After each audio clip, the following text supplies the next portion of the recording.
YouTubers, Brian Proctor back again with another video. Slow down, Brian. And this title of this video is I'm ready to start my comic book. So if you watched all the videos, you practiced drawing, you went out, you got your pens, you got your paper, you got everything, and you're ready to sit down, start your book. You got your story, everything is ready. So you say, okay, I want to sit down right now and I'm going to start my book. So the first question I have is, are you starting your book by yourself? Is it just you? You're the writer, you're the penciler, you're the inker, you're the colorist, you're the letterer. If you say yes, you are, understand that drawing a book or doing a book, producing a book is a full-time job. It is not easy to do all by yourself. Especially if you have a full-time job already. Doing a comic is like a career. That's why it's called a career in illustrating, or career in doing comics. It's a full-time job. If you have a full-time job already, if you have school full-time, if you have kids, that is going to play a major effect on your time of drawing. Now, picked up the pencil and started drawing in about 2000. Me and some other guys, three other guys, we got together and we kind of got our own little independent comic book company together. And we started in 2000. We started the characters. And since then, and it's bad to say, I've done four of my, this is the flagship comic books, Trial of the Samurai Clown. I put out 4 of those, but I have done other things as well. So don't say, oh man, this guy only put out 4 books. How are you going to tell us how to do a book? I put out other books like, and I've got a bunch of junk on the floor. My sketchbook, coloring book. I put out another title, comic book, and 2 action pose books, a bunch of children's stories. So I've done a lot, but doing a comic book, if your heart is set on that comic book, my brain and my mind was never set to do one thing with my talent. I did a number of things, but if your brain is set to do a comic book, it's going to take a lot. It's not impossible, because I had a friend, and when we started together, my mind went off and I started doing other things. His mind stayed on his one title. I think he's got 3 titles out now, but the one he has done since 2000, I think he's done like 40 some books, 45 books, maybe either 30 some or 40 some books. And he's done it by himself. The only thing we had is somebody to do lettering. He's wrote, drew, ink, colored, the whole 9 yards. And his title is Twilight, the Battle for Spiritual Warfare. And like I said, this guy, he's kicking them out. He's kicking them out. It's hard to do, but it's not impossible. And when you do stuff like 40 some books, I remember we would go to other independent comic book companies, and because they heard, oh, these guys want to try to get a book out or something. And then we told them, they would always say, oh, you can't do a book by yourself. You can't do it. And we were like, what? And we show them our books, and their mouths would just drop, especially my friend. I think he'd have like 5 or 6 out at that time, and they would just shut up. It's not impossible, but it's hard to do. It's hard. I'm telling you now, because there are times when but if it's in your heart, you're able to do it. Now, the secret to longevity in a book is consistency. You have to continue to put that book out on a regular basis. Let's say you've got your first book ready. I buy it. I'm interested. I love what's going on. Then your next book doesn't come out for about 4 months or so. Then basically I'm moved on. You have to continue to put that book out. So if you've got 4 books out and your first one is already being sold, you can start doing things like flyers, pin-ups, put that on the web, to keep people interested in the next book, to get them, hype about the next book. Drop some stories or some pictures of what's going to happen in the next book. So that gives you 4 months. You're 4 months ahead, so you can work on your 5th book. And like, as I say, during that time, you're putting out little pin-ups and so forth to keep them hungry. You can also say something like, these books are guaranteed to come out on time, because you already have them finished. So you can say like, oh, the next book is going to come out February 12th, guaranteed. If it's not out on that day, we'll give you the book for free if you order it. But you already know the book is ready. So February comes around, it's right on time. Next book, right on time, so that people are saying, oh, the book's coming out on time. This guy, he's good, even though they don't know you only have 4 books. But 4 months is enough time that you should have your book together, or book number 5 out. So basically, you should have it out at least before 4 months. But if you have like children, like I said, full-time job, school, all that stuff gets in the way. When I started in 2000, my first book, I went through like 2 marriages, maybe 3 jobs, and I moved a couple times. And that's just life. That is life in general. Life is going to come in and it's going to put this foot in your path and trip you up, and a lot of things going to happen. But if you are seriously minded about getting your story out, telling the world your story, showing them your pictures, then it won't trip you up. It will try to trip you up, but you'll get back up and keep going. As I said, my friend got about 40 some books out, and he even he had a full-time job. He's working overnight. Then he went to school full-time during the day, and then he still had life. And then he ended up graduating from college. He's got like there's a bachelor's degree or one of those degrees, but he graduated from it was art school, sorry Jermaine, I forgot which one, but he graduated, got a degree, and he's still kicking those books out. So it is possible to do it, but your mind has to be set on, I'm going to get this done. Even if you're doing a page a day, 2 pages a day, doing something. I remember back in the early days when we started, we would all come over to my house and just for like drawing sessions. I remember he came over one day and his hand was bandaged up. He had a wrist brace on. And I'm like, what is wrong with you? And he's like, oh, from drawing. I'm drawing all the time. Because he told me, he said, when I'm sitting on the toilet, I'm drawing. This guy was dedicated. He is dedicated. And he deserved that degree. And I think he's going back to school for another degree as well, into graphic designs, I believe is what he's doing. So yeah, that's dedication. And he was one of my first students when I first started teaching comics. He was one of the students there, and he's probably one of the, I'm not gonna say one of the only ones, there's a couple others that kept going, but he kept in touch with me. He's always calling me, make sure I'm doing what I have to do. He's just there. He's one of the ones that continued to do that, didn't let anything get in the way, continued his art. So yeah, we do the comic conventions together, or we did. I haven't been to a convention in a minute, but I'm gonna go back, so I'll call you, I'm gonna go back. But I don't want to get too far off the subject. But this is something, when you start your book, this is something that you can probably do. Instead of trying to do a 12-page, 15-page book, and remember one thing. Where is my thing? 2 pages. 2 pages equals 1 page in your book. So that's something you have to think about. So when you're going to do a 15-page book, or how many other pages you want to do in your book, you have to think about that. So my suggestion is, and I told this to one of my pupils that I'm kind of like mentoring online, that try starting out doing a mini book, not mini book like the small books that they hand out in the cons, but a book with about 6 pages in it. Just a small book with 6 pages in it. And that's 12 actual drawing pages you put together. So, and see how long that takes you. And you can actually do a couple pinups and maybe a bio to put in there, so you have maybe 7 to 8 pages in the book. Give you a little bit of thickness to the book. But if you can't put out a 6-page book on the regular, it's going to be hard to do a full-size comic on the regular. So that's something that you can start out with. Just do a short mini book, and that way you can see if there's a lot of interest in it as well. You tell your friends at school, your friends at work, your neighbors, so forth and so on, and then see if you got good interest in that story.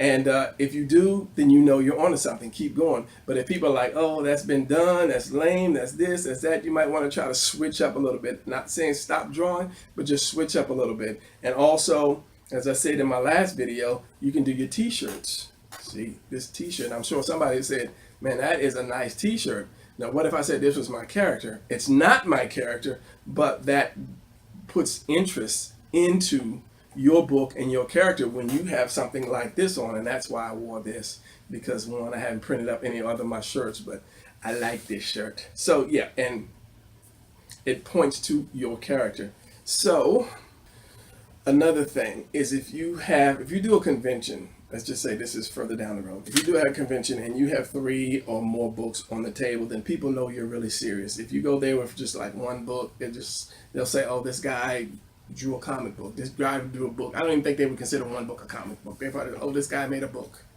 comic book." So yeah, the more you have, the more professional you seem to people, the more they'll say, "Oh, this guy's serious," and the more you can sell. And just kind of like off the top of my head, I remember the very first time I showed my work to somebody. It was in a local comic book shop, and they had a professional. I want to say it was Brett Booth, but it's been so long I don't remember. But anyway, I took my a couple. I think it was like 3 or 4 Batman pages, which I looked for, and I have to find it. I know I have it. I wanted to keep it, and I wanted to show you guys, but I took it there, and I knew nothing about, the rules of comics, anything. And I just drew, panels. I didn't know what a gutter was. I didn't know anything. And it's just some Batman stuff, sequence Batman stuff. And he was actually impressed by it. And he set me down, and he started telling me. First thing he said is, "Do you know about comic book paper?" I said, "What is comic book paper?" And comic book paper. He explained to me about comic book paper and the gutters and the margins and the so forth and so on.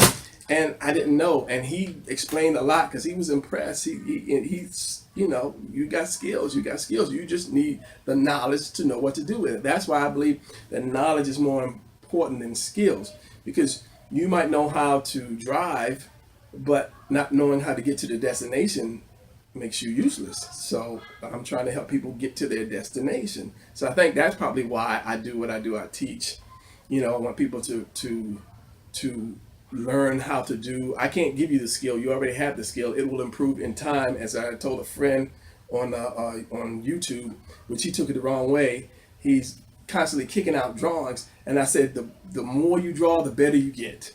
And that's how I meant it. But he took it the wrong way because he was thinking, "Oh, you saying," I think what he said, "You're saying my other stuff was crap." He just didn't read it the right way, but don't be so,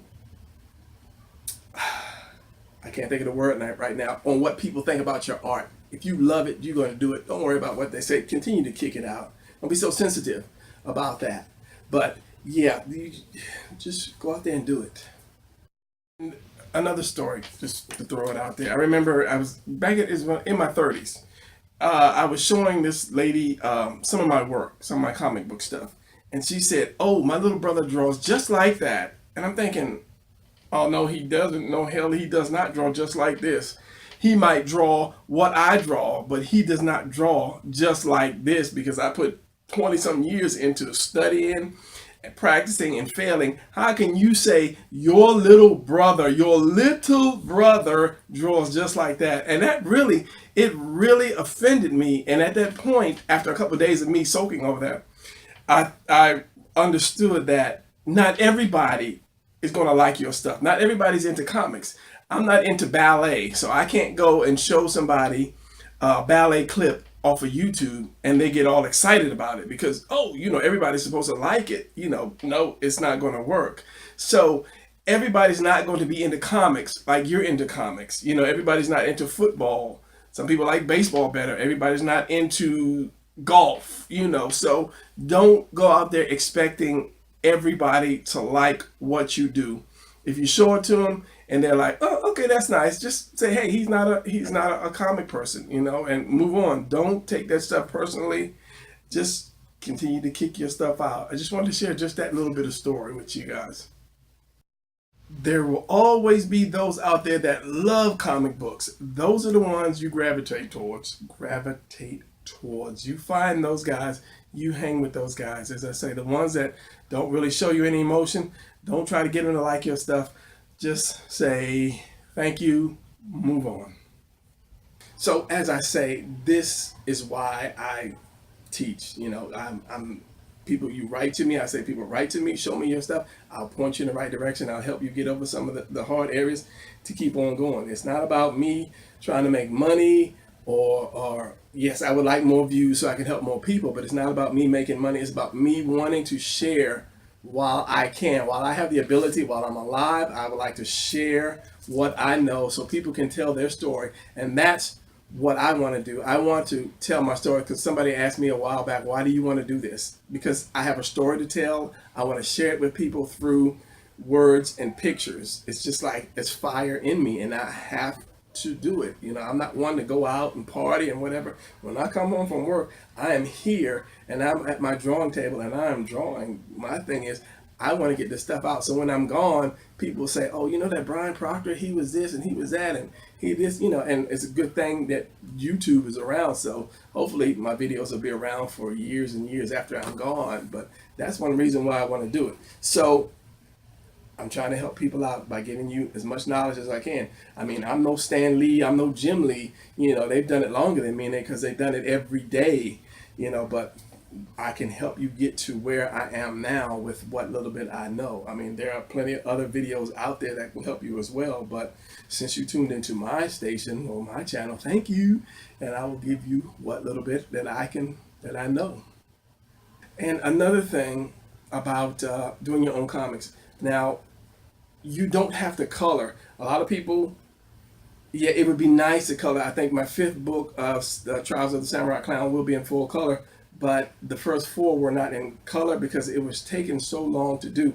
So I think the couple of them I did, it was in grayscale because I didn't have the time. I had the books out, and if I colored it, it would have been more time to do it. So I didn't do it. I did, you know, a lot of the pictures in grayscale.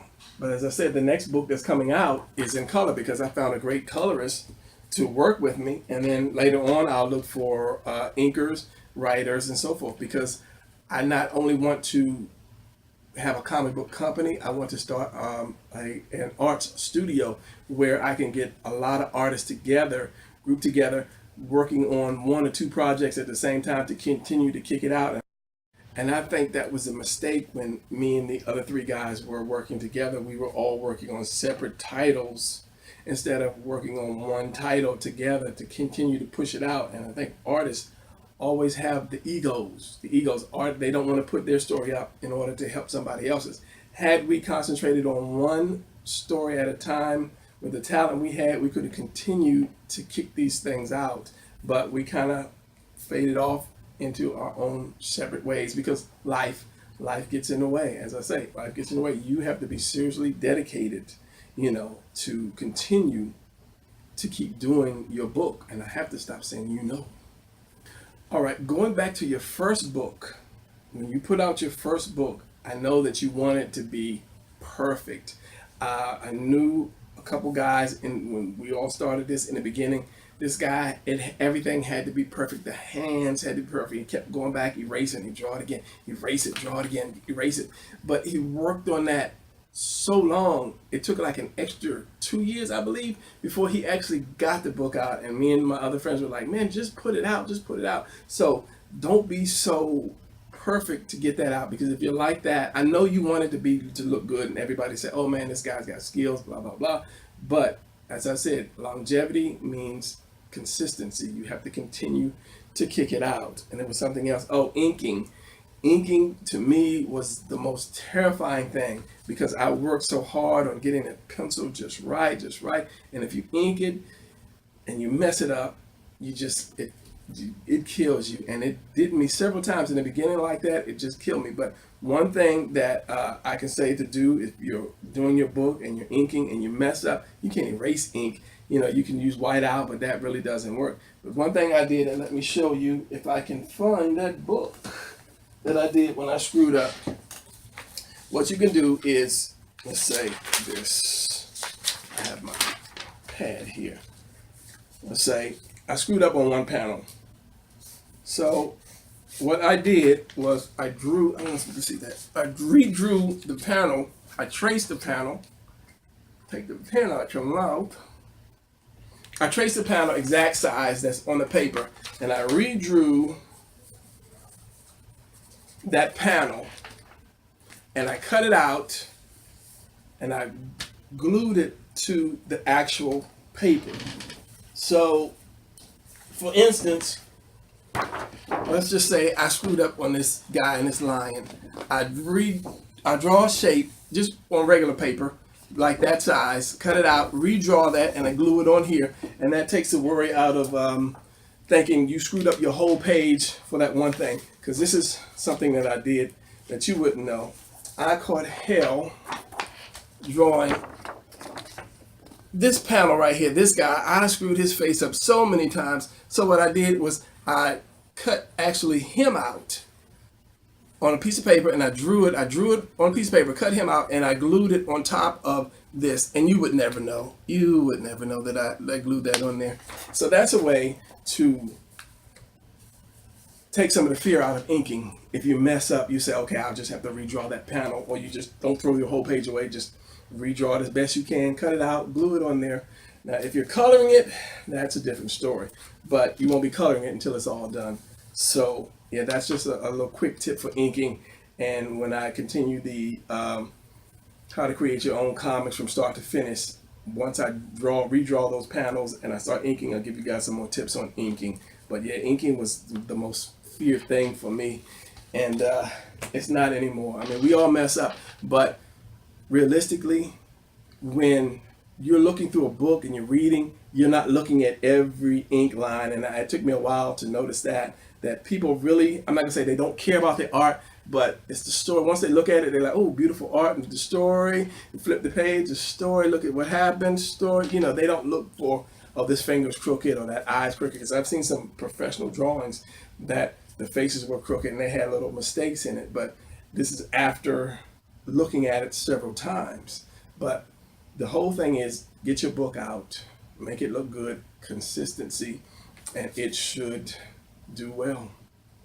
So my advice to you would be, if you've got all your thumbnails complete, I mean, you're actually working on the final drawings, the detailed drawings on your 11 by 17 paper, just try to do a couple panels a day. That's it. You know, as long as you're moving forward, you'll get it. If you can do a page a day, that's good, but at least do a couple panels a day. Take some time out. If you have to get up early before work or stay like an hour later before bed, just do a couple panels, and then it'll make you feel good knowing you got something done. But just don't let the day go by and you get nothing done. Nothing. Just do a panel. Do, you know, a face or something. Keep going.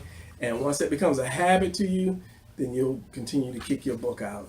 So I think that's going to be it for this video. Hopefully the information helped you somewhere in there. Something, little thing helped you out, and you can keep going or get going. As I say, let me know what you guys are doing. I'm eager to see some of you guys who want to start your book or already started your book. I'm eager to see what you guys have done. I can give you tips or pointers if you would like me to. Just ask me, and you know, I'm free. I'm available. And just write me at my email, which is going to be in the descriptions, and continue to look at my channel to see there might be something else you like. Yeah. And then subscribe if you haven't. So, all right, I want to thank all those people who have subscribed and all those who have stayed with me. Love you. Peace, and I'm out.